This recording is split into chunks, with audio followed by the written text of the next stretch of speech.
एक लड़का पैदल किसी रास्ते से जा रहा था। उस लड़के ने देखा कि सामने वाले बिजली के खंभे पर कागज की पर्ची चिपकी पड़ी है और उस पर्ची में कुछ लिखा हुआ था। वो लड़का थोड़ा नज़दीक जाकर पर्ची में क्या लिखा है वो देखने लगा। उस कागज की पर्ची में लिखा था, कल इस रास्ते से गुजरते वक्त मेरे 100 रुपये कहीं गिर गए थे। मैंने ढूंढने की बहुत कोशिश की लेकिन मुझे वो नहीं मिले। कृपया इस रास्ते पर कहीं भी किसी को भी मेरे 100 रुपये मिले तो इस पते पर पहुंचा देना।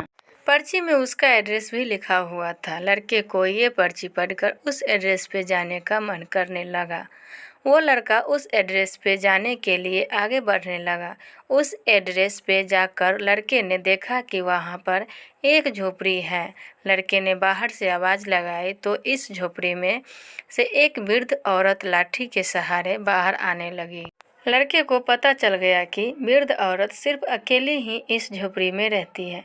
वो लड़के ने उस वृद्ध औरत से कहा कि माँ जी, आपके 100 रुपये जो गिर गए थे वो मुझे मिले हैं। ये रहे आपके 100 रुपये। उस लड़के की बात सुनकर वो वृद्ध औरत रोने लगती है और कहती है कि बेटा, अब तक करीब 15 से 20 लोग मुझे 100 रुपये देकर जा चुके हैं। बेटा, मुझे ठीक से दिखाई भी नहीं देता है और मुझे पढ़ना लिखना भी नहीं आता है। पता नहीं किसने मेरी ऐसी हालत देखकर मेरी मदद करने के लिए ऐसा किया है।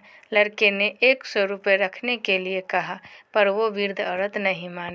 लड़के के बहुत आग्रह करने के बाद आखिर में वो वृद्ध औरत मान जाती है, लेकिन वो उस लड़के से कहती है कि तुम जाते वक्त वो पर्ची वहाँ से फाड़ कर फेंक देना।